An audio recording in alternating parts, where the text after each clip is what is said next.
देखिए, दिनांक 8 जुलाई को थाना राजपुर पर श्री अंशुल त्यागी जी के द्वारा एक एफआईआर पंजीकृत करवाई गई थी। उसमें इनके द्वारा बताया गया कि एक व्यक्ति है जिसका नाम यशवर्धन है। तो कुछ महीनों पहले उनकी जिंजर होटल में उससे मुलाकात हुई थी और तब उनकी जान पहचान हुई। तो अंशुल त्यागी जी के द्वारा यशवर्धन से कहा गया कि उनकी माताजी, जो कि दिवंगत हो चुकी थी, उनकी स्मृति में एक वो कंपनी का पंजीकरण कराना चाह रहे थे। इस संबंध में उनकी बातचीत हुई। यशवर्धन के द्वारा उनको बताया गया कि वो जो संबंधित विभाग हैं, जहाँ जहाँ से पंजीकरण की आवश्यकता होती है, एनओसी की आवश्यकता होती है, पोर्टल पर रजिस्ट्रेशन होता है, इसमें वो फैसिलिटेट एनओसी के लिए करवा देंगे। इसके तहत फैसिलिटेशन के लिए और पंजीकरण जल्दी करवाने के लिए उन्होंने अपने आप को एक वरिष्ठ अधिकारी और कई एजेंसियों से जान पहचान, अपने कई आई कार्ड और कई विजिटिंग कार्ड दिखाए गए, जिससे कि अंशुल त्यागी को भरोसा हो गया कि ये बंदा मेरा काम करवा देगा। इसके एवज में उनके द्वारा यशवर्धन को जो है 15 लाख रुपए दे दिए गए। लेकिन काफ़ी समय बीत जाने के बाद भी उनके द्वारा जो दिवंगत माता जी की नाम पर कंपनी का पंजीकरण होना था वो नहीं हो पाया। और जब उनको शक हुआ कि उनके साथ धोखाधड़ी हो गई है, तो ये 8 तारीख को उनके द्वारा एफआईआर दी गई।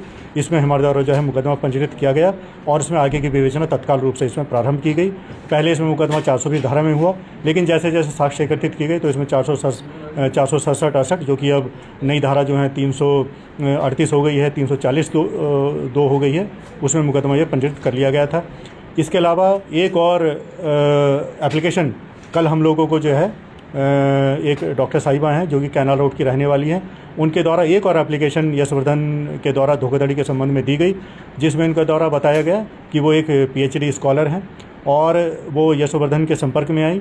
उनके द्वारा ये बताया गया कि आप इतनी पढ़ी लिखी हैं, आपकी एक जॉब मैं जो रक्षा मंत्रालय है वहाँ पे डेटा साइंस कंसल्टेंट उसके पद पर मैं आपकी नियुक्ति करवा दूँगा। अपने ऊँची जान पहचान, ऊँचे ओहदों जो वरिष्ठ अधिकारी हैं उसके संबंध में इनको प्रलोभन दिया गया और डॉक्टर साहिबा से उनके द्वारा तकरीबन 4.5 लाख से ऊपर पैसे ऐंठ लिए गए। जब उनको ठगी का एहसास हुआ तो उनके द्वारा एप्लीकेशन दी गई, जिसमें हमारे द्वारा ये अभियोग पंजीकृत किया गया। इसमें भी धारा जो 318(4) हो गई हैं, 336 हो गई, 340(2) BNS ये मुकदमा पंजीकृत किया गया और तफ्तीश प्रारंभ की गई, साक्ष्य इसमें एकत्रित किए गए। इन दोनों मुकदमे में जो वांटेड अभियुक्त था उसके द्वारा एसएसपी महोदय के द्वारा इसमें टीम का गठन किया गया। सीओ डालनर साहब के नेतृत्व में एसओजी टीमों को लगाया गया। जो अभियुक्त था उनके नंबरों की जो है जांच की गई है, सीसीटीवी फुटेज की जांच की गई, आना जाना कहाँ था उस संबंध में जानकारी की गई और आज पुलिस को इसमें सफलता मिली और आज प्रातः इनको जो है CSI तिराहे जो ओल्ड मसूरी रोड है वहाँ से इनको गिरफ्तार किया गया है और इनको इनके जो कारनामे हैं, जो इनके द्वारा ये धोखाधड़ी की गई, उनसे अवगत कराया गया।